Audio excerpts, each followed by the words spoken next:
बार बार इस चीज पे इतना ज्यादा एम्फसाइज करा गया है कि बेल्जियम इतनी छोटी सी कंट्री है कि बेल्जियम के अंदर जो लोग रहते हैं वो भी हरियाणा की पॉपुलेशन से आधे लोग हैं, और पूरा देश भी उतनी साइज का है जितना हमारा एक स्टेट है। तो you can imagine it is such a small country, but still वहां बवाल हो रहा है। अब इन पॉलिसीज का रिजल्ट क्या हुआ? इन पॉलिसीज का रिजल्ट ये हुआ कि हमारे जो तमिल्स हैं वो बोल रहे हैं क्या करूं, मैं मर जाऊं क्या, मेरे में कोई फीलिंग्स नहीं है। लेकिन इस चैप्टर के अंदर हम लोग बेसिकली दो कंट्रीज के एग्जाम्पल से ये देखेंगे कि power sharing as a value कितनी ज्यादा इंपॉर्टेंट है। पावर अगर आप शेयर करते हो तो क्या होता है, और अगर आप पावर को शेयर नहीं करते तो भी क्या होता है। Hello everyone, this is your SST educator Ujjwal Apunj and मैं आप सभी लोगों का स्वागत करती हूं आज की हमारी इस क्लास में, जहां पर हम लोग एसएसटी का चैप्टर पावर शेयरिंग पढ़ने वाले हैं। लेकिन कोई नॉर्मल तरीके से नहीं बच्चों, बल्कि आज की इस क्लास में हम लोग पढ़ने वाले हैं पावर शेयरिंग को एनसीईआरटी लाइन बाय लाइन के तरीके से। मतलब कि एक एक लाइन जो कि चैप्टर में दी गई है उसका मीनिंग जो है ना निकाल के आपको बताएंगे, ताकि आज की इस क्लास को अटेंड करने के बाद आप लोगों को इस चैप्टर में एक भी डाउट ना रह जाए। यही हमारी कोशिश है, यही हमारी ख्वाहिश है। तो चलिए बच्चों, इस चैप्टर को चालू करते हैं। लेकिन चैप्टर को चालू करने से पहले एक एग्जाम्पल मैं आप लोगों के आगे प्रेजेंट करना चाहती हूं। वो एग्जाम्पल ये है कि सपोज आपकी मम्मी एक चॉकलेट लेकर आती हैं, और एक ही लेकर आती हैं चॉकलेट, और आपके भाई या बहन को वो चॉकलेट पकड़ा देती हैं और आपको कुछ नहीं देती, तो आपको कैसा लगेगा? बुरा लगेगा ना। आपको लगेगा कि हर चीज जो मम्मी घर में लेकर आ रही हैं वो दो इक्वल हिस्सों में बटे, क्योंकि उनके दो बच्चे हैं और दोनों बच्चों में बराबर चीज बटनी चाहिए, नहीं तो घर में घमासान युद्ध हो जाएगा आपके बीच में और आपके भाई बहन के बीच में। सिमिलरली यहां पर चॉकलेट की नहीं बल्कि पावर की बात हो रही है, और पावर अगर एक इंसान के हाथ में जाएगी तो भी घमासान युद्ध ही होगा, और अगर पावर एक इंसान के हाथ में रह गई तो उससे होगी कॉन्सेंट्रेशन ऑफ पावर। और कॉन्सेंट्रेशन ऑफ पावर का यह मतलब है कि वो इंसान जो उसके मन में आएगा वो करेगा और बाकी लोगों की एक भी नहीं सुनेगा। तो इसलिए हमेशा समझदारी तो इसी चीज में ही है कि पावर को शेयर करना चाहिए। लेकिन इस चैप्टर के अंदर हम लोग बेसिकली दो कंट्रीज के एग्जाम्पल से ये देखेंगे कि power sharing as a value कितनी ज्यादा इंपॉर्टेंट है। पावर अगर आप शेयर करते हो तो क्या होता है, और अगर आप पावर को शेयर नहीं करते तो भी क्या होता है। तो चलिए इस सफर को कर लेते हैं स्टार्ट, ताकि हम इस चैप्टर में ना करें सफर। तो फटाफट से ले चलती हूं मैं आपको आज की इस कहानी में। और सबसे पहले बच्चा पार्टी यहां पर आ गया है हमारा चैप्टर, और फटाफट से आ जाते हैं। और ये देखिए क्या बात करी जा रही है, इसको समझने की कोशिश करते हैं। So with this chapter we resume the tour of democracy that we started last year. 9th class में आपने डेमोक्रेसी के बारे में बहुत कुछ पढ़ा है, और उसी सफर को ही हम फिर से शुरू कर रहे हैं, रिज्यूम कर रहे हैं, ठीक है। Now, we noted last year that in a democracy, all power does not rest with any one organ of the government. An intelligent sharing of power among the legislature, executive, judiciary is very, very important to the design of a democracy. And in this and the next two chapters, we carry this idea of power sharing forward. तो basically हम लोग power sharing का idea जो है थोड़ा सा आगे बच्चों लेकर जा रहे हैं, ठीक है। और इस चैप्टर में आगे वाले थोड़े बहुत चैप्टर्स में भी हम लोग ये देखने वाले हैं, पावर शेयरिंग का आइडिया आगे लेकर जाने वाले हैं। हम दो स्टोरीज के बारे में बात करेंगे, एक बेल्जियम की स्टोरी है और एक श्रीलंका की स्टोरी है। And both these stories are about how the democracies handle demands for power sharing. और दोनों ही इन कहानियों में आपको पता चलेगा कि बेल्जियम ने पावर शेयरिंग करी या नहीं करी, या श्रीलंका ने पावर शेयरिंग की डिमांड को कैसे हैंडल करा और क्या नतीजा आया, ठीक है। These stories yield some general conclusions about the need for power sharing in democracy, and this allows us to discuss various forms of power sharing that will be taken up in the following two chapters. बहुत सारे forms of power sharing के बारे में भी पढ़ेंगे कि power sharing जरूरी क्यों है, ठीक है। और श्रीलंका और बेल्जियम के एग्जाम्पल से सिंपली समझेंगे कि उन दोनों कंट्रीज ने जब उनके देश में एक डिमांड आई कि हमें पावर शेयर करनी है, तो उस डिमांड के साथ उन्होंने कैसे डील करा। क्या उन्होंने उस चॉकलेट को शेयर करा या चॉकलेट को शेयर नहीं करा और एक ही इंसान को पकड़ा दिया, ठीक है। तो अभी मेरे को पता है कि आप लोग क्लास पक्का अटेंड करने के बाद चॉकलेट खाने वाले हो, क्योंकि मैम ने इतनी बारी चॉकलेट के बारे में बोल दिया है कि पता नहीं, पूछो ही मत। चलो यार, अब ना हम लोग फटाफट से आ जाते हैं अपने पहले देश की बात करने के लिए, और वो देश है बेल्जियम। यार बेल्जियम की भी चॉकलेट्स काफी ज्यादा फेमस है। चलिए अब बच्चों, बेल्जियम की अगर मैं बात करूं तो बेल्जियम ना यूरोप जो कि कॉन्टिनेंट है उसकी एक बहुत चुन्नू सी छोटी सी कंट्री है। इंडिया तो बड़ी कंट्री है, ये बेल्जियम छोटी सी कंट्री है, ठीक है। और it is even smaller in area than the state of Haryana. Comparison करा गया है हरियाणा से। हमारे इंडिया का जो एक हरियाणा स्टेट है उस स्टेट से भी छोटा एक पूरा देश है बेल्जियम। सोच सकते हो आपकी कितना छोटा सा है, बट समस्याएं बड़ी बड़ी हैं। देश चाहे छोटा हो, प्रॉब्लम्स जो है वो बहुत बड़ी बड़ी हैं, अभी पता चलेगा। It has borders with France, Netherlands, Germany and Luxembourg. तो बेल्जियम के जो बॉर्डर्स हैं, लैंड बॉर्डर्स, वो इन सभी कंट्रीज के साथ शेयर करती है, ठीक है। तो इन सभी कंट्रीज का मतलब है यहां पर हम लोग बात कर रहे हैं फ्रांस की, नीदरलैंड्स की, जर्मनी की और लग्जमबर्ग की। बहुत बार ऐसा क्वेश्चन पूछ लिया जाता है कि बेल्जियम अपने बॉर्डर्स किस किस कंट्री के साथ शेयर करता है, तो इन सभी कंट्रीज का नाम आपको याद रखना है। उसके बाद सबसे ज्यादा इंपॉर्टेंट बात, ethnic composition of the small country is very complex. मैंने बताया था छोटे हैं पर बातें बड़ी बड़ी हैं, ठीक है। बात यह है कि यहाँ की जो एथनिक कॉम्पोजिशन है, अब यहां पर ना हम यहीं पे घबरा गए कि ये वर्ड क्या है, एथनिक का मतलब क्या होता है। बट जो एथनिक का मतलब होता है कि एक social division that is based on shared culture, ठीक है। सोशल डिवीजन जो कि एक शेयर्ड कल्चर पे बना है। मतलब कि सिंपल सा बताती हूं आपको, जैसे सपोज एक ग्रुप है, उनके बीच में कोई भी चीज कॉमन है। सपोज कॉमननेस का मतलब हो गया कि या तो वो उनकी लैंग्वेज कॉमन है या उनका रिलीजन कॉमन है, तो वो एक अलग सा एथनिक ग्रुप हो गया, ठीक है। तो लोगों के बीच में जो डिफरेंसेस होते हैं, उन डिफरेंसेस के बीच में उनके बीच में ग्रुपिज्म जो हो जाता है वो होता है एथनिक डिवीजन। वो एथनिक डिवीजन आपकी भाषा के बेसिस पे हो सकता है, आपके धर्म के बेसिस पे हो सकता है, आपके कल्चर के बेसिस पे हो सकता है। तो वही बात है यहाँ पर, एथनिक जो डिवीजन है या फिर जो डिफरेंसेस है बेल्जियम के, वो काफी ज्यादा कॉम्प्लेक्स है या फिर काफी ज्यादा कॉम्प्लिकेटेड है। अब मैम ऐसा क्यों है, तो मेरी बात को ध्यान से सुनना बस 2 मिनट के लिए, ठीक है। उसके बाद भी ध्यान से सुनना है, पर अभी तो ध्यान से सुनना ही है। तो बेल्जियम का एथनिक डिवीजन इतना ज्यादा कॉम्प्लिकेटेड इसलिए है क्योंकि जो बेल्जियम पूरा देश है, पूरे देश के अंदर जो डच स्पीकिंग कम्युनिटी है वो मेजॉरिटी में है। मेजॉरिटी का मतलब क्या होता है, जो लोग नंबर्स में ज्यादा होते हैं। तो डच स्पीकर्स देश में मेजॉरिटी में है और देश में फ्रेंच स्पीकिंग कम्युनिटी यानी कि जो फ्रेंच भाषा बोलने वाले लोग हैं वो कम है, वो अल्पसंख्यक है, यानी कि वो माइनॉरिटी में है। ये बात तो क्लियर है। कॉम्प्लिकेशन तब आती है जब बेल्जियम की जो कैपिटल है, बेल्जियम की जो कैपिटल, जैसे इंडिया की कैपिटल है दिल्ली, है ना, तो वैसे ही जब बेल्जियम की कैपिटल है ब्रुसेल्स, ब्रुसेल्स के अंदर बिल्कुल कहानी पलट जाती है। कहानी इस तरीके से पलट जाती है कि ब्रुसेल्स के अंदर फ्रेंच स्पीकर्स मेजॉरिटी में हो जाते हैं और डच स्पीकर्स माइनॉरिटी में हो जाते हैं। मतलब कि एक बारी फिर से मैं बताऊंगी, देश के अंदर डच स्पीकर्स जो मेजॉरिटी में है, जो ज्यादा नंबर्स में है, वो ब्रुसेल्स में माइनॉरिटी में है, और देश के अंदर जो फ्रेंच स्पीकर्स माइनॉरिटी में है वो ब्रुसेल्स में मेजॉरिटी में है। तो क्या हो गया, क्या दिक्कत है इसमें, है ना। इसमें तो कोई दिक्कत ही नहीं है। दिक्कत तब आती है जब हमें ये पता चलता है कि जो फ्रेंच स्पीकिंग कम्युनिटी है वो ज्यादा अमीर है और ज्यादा पावरफुल है। पावरफुल इन द सेंस ऐसे नहीं कि वो जिम जाते हैं रोज, है ना, कि वेट्स उठा रहे हैं।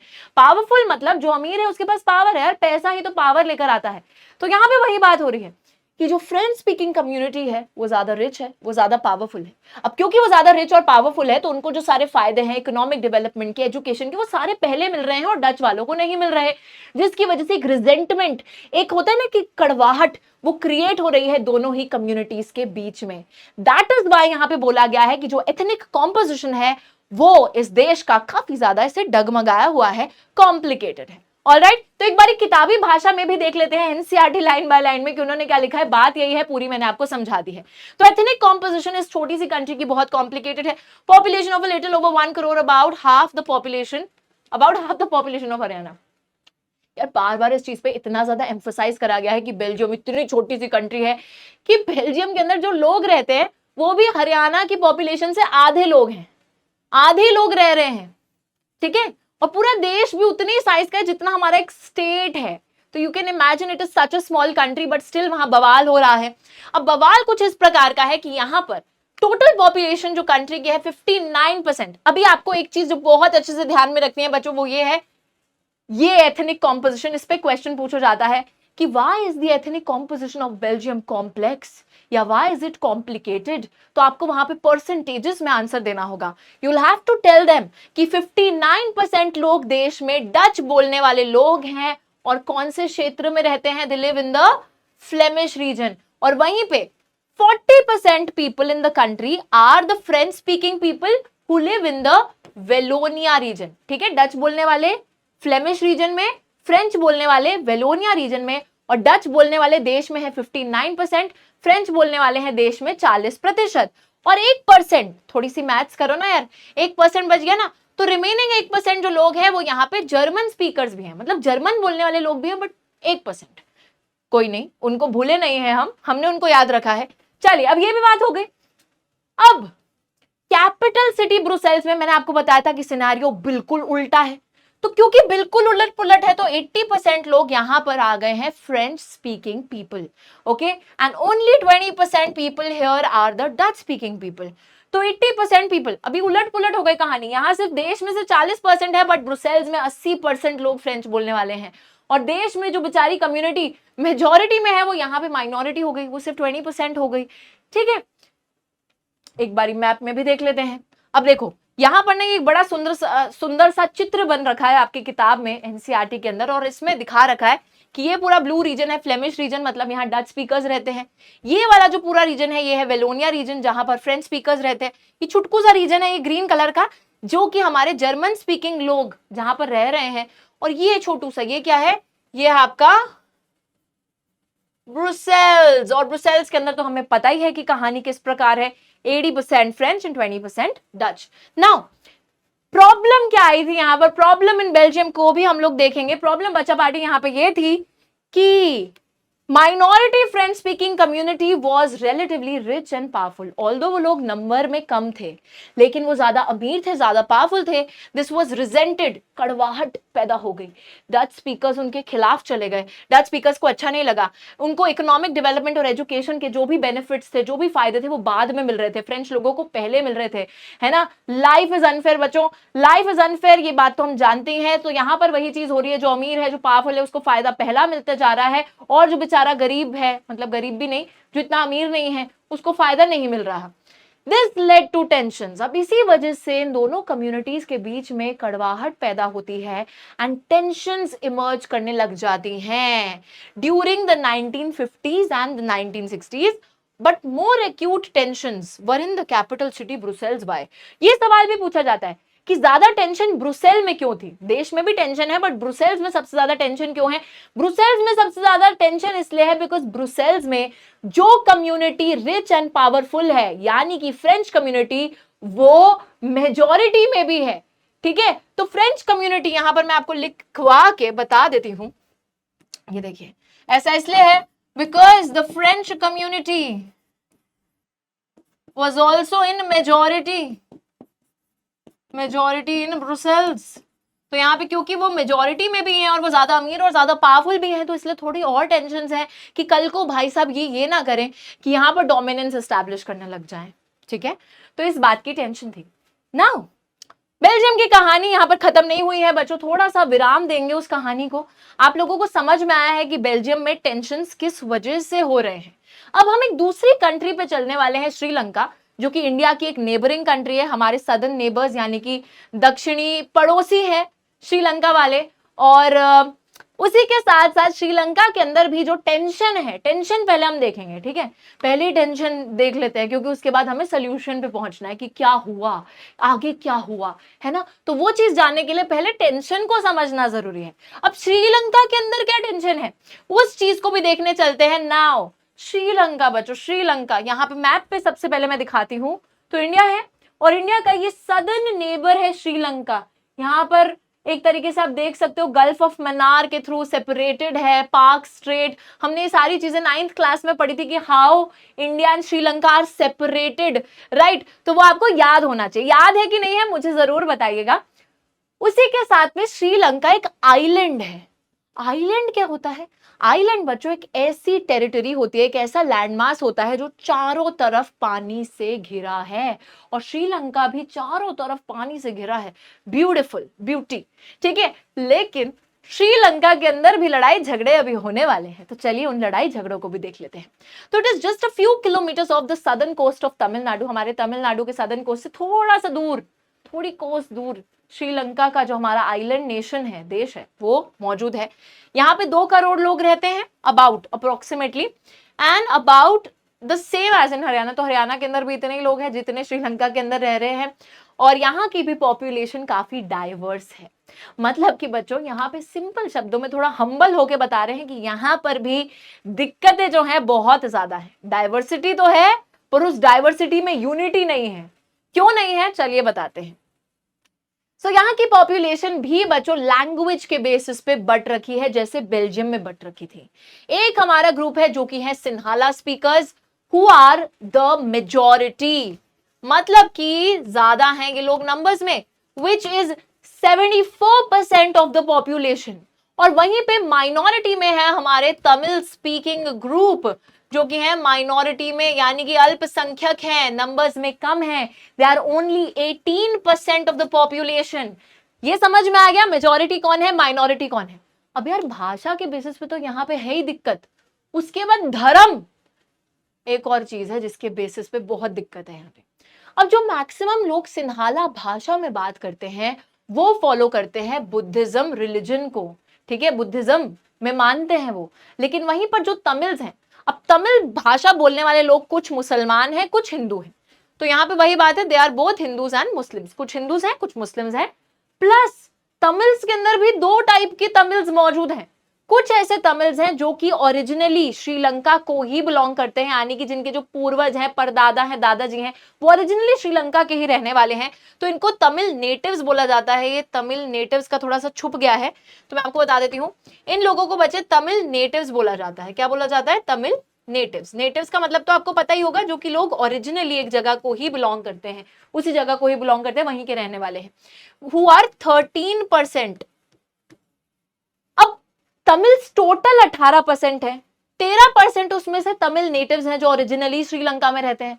बचे कितने, मैथ्स लगाएंगे, थोड़ी सी मैथ्स लगाएंगे एसएसटी के अंदर। 18 माइनस 13 कितना हो गया, 5%। तो हमारे जो 5% तमिल्स हैं वो है हमारे, यहाँ लिखा ही नहीं, उड़ गया है, तो वो है हमारे इंडियन तमिल्स। इंडियन तमिल्स मतलब हम तो श्रीलंका की बात कर रहे थे, इंडियन तमिल्स यहाँ कैसे आ गए। तो हाँ जी बच्चों, तो एक टाइम पे जब ब्रिटिश रूल चल रहा था, ब्रिटिशर्स क्या करते थे, बहुत सारे हमारे इंडिया के लोगों को लेबर बनाकर प्लांटेशन फील्ड्स में काम करने दूर दराज के इलाकों में भेज दिया करते थे। उसी टाइम पर उन्होंने बहुत सारे हमारे जैसे साउथ के जो लोग होंगे उन्हें श्रीलंका भी भेजा होगा। तो जो इंडियंस इंडिया से होकर श्रीलंका गए थे उस समय के दौरान प्लांटेशन वर्कर बनकर, और वहीं पर रह गए, वहीं पे बस गए, उसके बाद वो वापस इंडिया नहीं लौटे, वहीं बस गए, फिर उनकी पीढ़ियां जो है आती रही वहीं पे श्रीलंका में ही। तो वो लोग एक तरीके से ओरिजिनली तो इंडिया को बिलोंग करते हैं बट अब वहीं रहते हैं बहुत टाइम से, तो इसलिए उनको इंडियन तमिल्स बोला जाता है, ठीक है, जिनके फोर फादर्स इंडिया से प्लांटेशन वर्कर्स बनकर आए थे, who are 5% of the population. Okay, ये बिल्कुल क्लियर है। इसको मैं एक और बारी आपको बताऊंगी क्योंकि बहुत बच्चों को ना इस चीज में दिक्कत आती रहती है कि अगर क्वेश्चन पूछ लिया जाए कि जो एथनिक कॉम्पोजिशन है श्रीलंका का वो क्या है, तो यहां पर ना यही क्वेश्चन बनता है, एथनिक कॉम्पोजिशन ऑफ श्रीलंका क्यों है ये कॉम्प्लिकेटेड, क्या दिक्कत है यहाँ पर, ठीक है। तो पूरा का पूरा सिनेरियो पूछ लिया जाता है, आपको सिंपली बताना है मेजॉरिटी ग्रुप है सिन्हाला स्पीकर्स जो कि मोस्टली बुद्धिस्ट हैं, माइनॉरिटी ग्रुप है तमिल्स हु आर 18%, 18% में से भी कुछ इंडियन तमिल्स हैं, कुछ हमारे श्रीलंकन तमिल्स हैं, प्लस अलोंग विद दैट आप लिखेंगे कि इनमें से कुछ हिंदूज हैं कुछ मुस्लिम्स हैं। ऑलराइट, तो ये आप बता देंगे, आप लिख देंगे। उसके बाद यहाँ पर एक और चीज जो हमें ध्यान में रखनी है, थोड़ी सी मैथ्स लगाइए बच्चों। मैथ्स लगाकर आपको पता चलेगा कि 74 प्लस 18 इज 74 प्लस 18 कितना होता है, 74 प्लस 18 इज 84, 84 प्लस 88 92। 92% पॉपुलेशन की तो बात हमने कर ली है, थोड़ा सा यार मेरी कैलकुलेशन वीक है। 92% पॉपुलेशन की हमने बात कर ली है, बची कितनी, 8% पॉपुलेशन। अब इस पॉपुलेशन का क्या, तो इसमें से 7% लोग हैं हमारे क्रिश्चियंस, 7% लोग हैं हमारे क्रिश्चियंस जो कि दोनों ही भाषाएं तमिल एंड सिन्हाला में बात कर लेते हैं, मतलब दोनों में नहीं, कुछ तमिल में बात करते हैं कुछ सिन्हाला में बात करते हैं। और जो 1% पॉपुलेशन बच गई वो हमारे वैसी पॉपुलेशन है श्रीलंका की जो कि वहां की लोकल रीजनल लैंग्वेजेस में बात करती है। ऑलराइट, तो ये बात बिल्कुल क्लियर है। एथनिक कॉम्पोजिशन यहाँ की समझ में आ गई, मेजोरिटी में कौन है माइनॉरिटी में कौन है ये भी समझ में आ गया। अब यार यहाँ पर होता क्या है, दिक्कत क्या होती है श्रीलंका में, जरा उस चीज की बात करते हैं, क्योंकि कलेश किसको नहीं पसंद, सबको पसंद है ना। तभी हमारे देश में इतने लोग बिग बॉस भी देखते हैं और ऐसे शोज देखते हैं, बिकॉज हम लोगों को पसंद है दूसरे के घर में क्या गलत हो रहा है, क्या कलेश हो रहा है। अब यहां पर भी होता है बच्चों बहुत ही मेजर ड्रामा। क्या ड्रामा होता है मैं बताती हूँ। तो श्रीलंका के अंदर बेसिकली हम लोग देखते हैं कि माइनॉरिटी मेजॉरिटी का तो सीन है ही, प्लस यहां पर जो मेजॉरिटी है वो क्या करती है, वो अपने हाथ में पावर ले लेती है। उनके ही लीडर्स, मेजॉरिटी के बेसिस पे इलेक्शंस होते हैं, उनके लीडर्स को चूज कर लिया जाता है। अब वो लीडर्स जब पावर में आते हैं तो वो ये बोलते हैं कि हम जो भी लॉज बनाएंगे, जो भी चीजें करेंगे, वो हम इस तरीके से करेंगे कि हम लोग सिर्फ अपनी कम्युनिटी, यानी कि जो हमारी सिन्हाला कम्युनिटी है, सिर्फ उसी को ही फेवर करेंगे, और जो तमिल्स हैं उनको हम बिल्कुल ऐसे साइड कर देंगे, साइड लाइन कर देंगे, उनकी एक ना सुनेंगे, उनकी एक ना मानेंगे। ठीक है, तो अब होने वाला है घमासान ड्रामा। चलिए आगे चलकर देख लेते हैं। यस, सो यहां पर अब देखो हो क्या सकता है। वैसे तो मैंने बताया तुम्हें श्रीलंका में क्या होने वाला है, बट स्टिल हो क्या सकता है। So in Belgium Dutch community can take advantage of its majority, force its will on the French and German speaking population. This would push the conflict even further and among the communities, and this could lead to a very messy partition of the country. Both of the sides would claim control over Brussels, and in Sri Lanka Sinhala community enjoyed even bigger majority, could impose its will on the entire country. अब देखते हैं होता क्या है। तो basically यहाँ पे बोला जा रहा है कि दोनों ही कंट्रीज के अंदर जो मेजॉरिटी है वो अपनी मर्जी पूरे देश पे चला सकती है, सब पे अपनी विल चला सकती है, माइनॉरिटीज को सब्जुगेट कर सकती है, उनको दबाव उन पे बना सकती है, उससे कॉन्फ्लिक्ट और ज्यादा बढ़ेगी, पार्टीशन होने की भी संभावना है, ब्रुसेल्स में हो सकता है दोनों साइड्स अपना कंट्रोल जमाने की कोशिश करें, श्रीलंका में भी वही चीज हो सकती है। लेकिन होता क्या है तो ये हमें देखना है। अभी मैंने आपको बताया कि श्रीलंका में क्या होने वाला है, थोड़ा मैंने आपको स्पॉइलर तो दे ही दिया है, लेकिन अभी देखते हैं कि कैसे होगा। चलिए, तो श्रीलंका बच्चों यूरोपियन पावर्स उसको कॉलोनाइज करते थे और उसके बाद श्रीलंका भी एक इंडिपेंडेंट कंट्री बन जाती है, 1948 में आजाद हो जाती है। लेकिन अभी पता चलेगा कि असली में क्या सभी लोग आजाद हुए कि नहीं हुए। तो 1948 में it got its independence, India के एक साल बाद ही। उसके बाद लीडर्स जो थे सिन्हाला कम्युनिटी के। अब देखो यार, हम हमेशा बोलते हैं हम डेमोक्रेसी की बड़ाई करते हैं, श्रीलंका भी एक डेमोक्रेसी बनती है, श्रीलंका भी एक डेमोक्रेसी बनती है, लेकिन यहां आप देखो डेमोक्रेसी के अंदर भी तो कुछ दिक्कतें हैं। ठीक है, तो ये भी एक डेमोक्रेटिक कंट्री बनती है। डेमोक्रेटिक कंट्री के अंदर लीडर्स को कैसे चूज करा जाता है, जो लोग हैं, है ना, मेजॉरिटी लोग जिसको चूज करेंगे वो लीडर बन जाएगा। तो यहाँ पे मेजॉरिटी लोग कौन है, सिन्हाला लोग हैं। वो सिन्हाला लोग मेजॉरिटी में है और वो अपने ही लीडर्स को चूज कर लेते हैं, कोई दिक्कत नहीं है इसमें। तो लीडर्स जो है सिन्हाला कम्युनिटी के, वो अपनी डोमिनेंस, वो अपना प्रभुत्व जो है, डोमिनेंस को एस्टैब्लिश करना चाहते थे by the virtue of their majority. वो सिर्फ अपनी मेजॉरिटी के दम पर अपना कंट्रोल, अपना दबदबा पूरे देश पे बनाना चाहते थे। नाउ डेमोक्रेटिकली इलेक्टेड गवर्नमेंट जो थी, तो सिन्हाला लोग ही चूज करते हैं अपने सिन्हाला लीडर्स को, सिन्हाला लीडर्स गवर्नमेंट फॉर्म करते हैं और वो एक डेमोक्रेटिकली इलेक्टेड सरकार भी बनाते हैं, लेकिन वो लेकर आ जाते हैं मेजॉरिटेरियन मेजर्स को। वाह, ताली बजनी चाहिए। अब बच्चा पार्टी, ये मेजॉरिटेरियन शब्द का मतलब क्या है, majoritarian, majoritarian measures, what does it mean?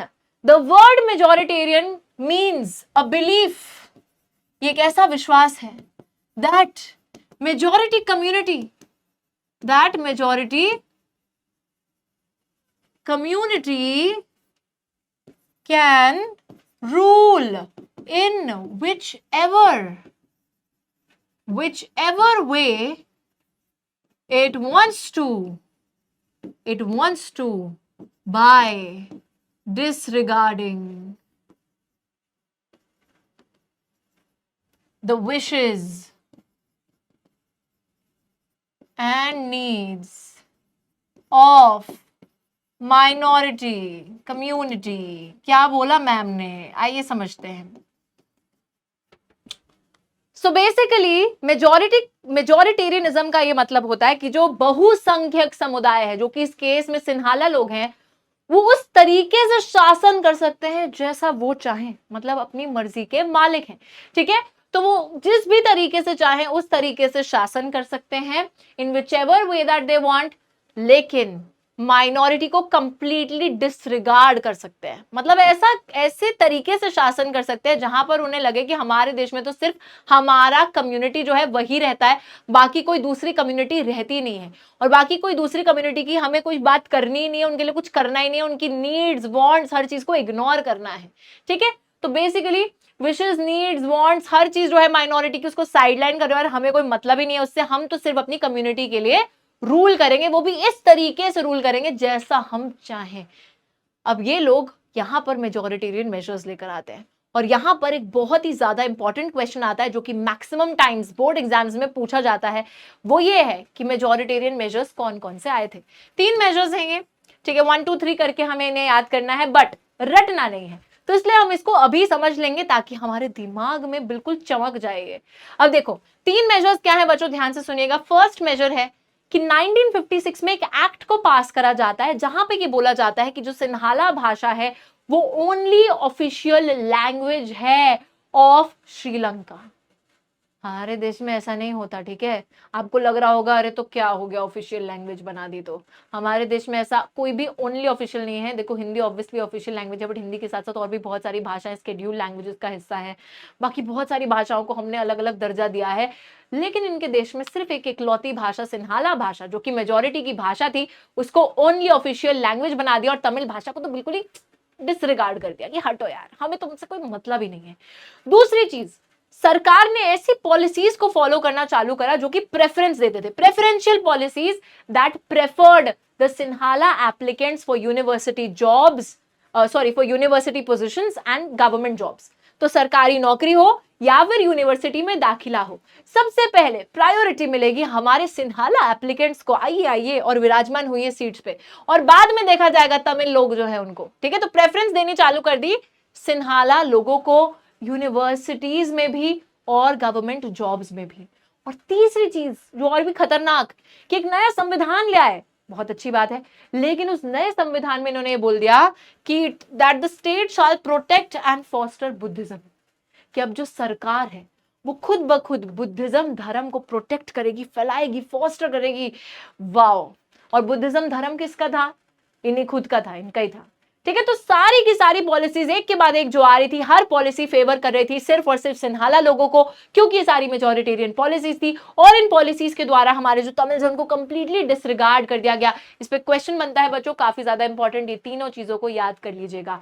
अब इन पॉलिसीज का रिजल्ट क्या हुआ, इन पॉलिसीज का रिजल्ट ये हुआ कि हमारे जो तमिल्स हैं वो बोल रहे हैं क्या करूं, मैं मर जाऊं क्या, मेरे में कोई फीलिंग्स नहीं है ना। तो उनका कुछ ऐसा ही हम बोल सकते हैं कि तमिल्स जो है बिल्कुल अभी ऐसा फील कर रहे हैं, बिकॉज उनके मन में एक एलिनेटेड फीलिंग क्रिएट हो गई। दे वर एलिनेटेड। एलिनेटेड का क्या मतलब होता है कि उन्हें ऐसा लगने लगा कि we are not a part of Sri Lanka, हम यहाँ एलियन की तरह जैसे आए हुए हैं, क्योंकि हमारे लिए तो कुछ किया ही नहीं जा रहा है। तो उनके साथ वो जो बिलोंगिंगनेस है ना अपने देश के साथ, कि मैं इस देश का हिस्सा हूं, या मेरे लिए देखो सरकार ने ये करा है वो करा है, पॉलिसी है, ये है वो है, राइट्स है, कुछ भी नहीं है।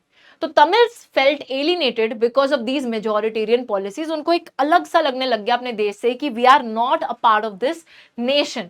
Tamils felt that none of the major political parties that were led by the Buddhist Sinhala leaders were sensitive to their language and culture.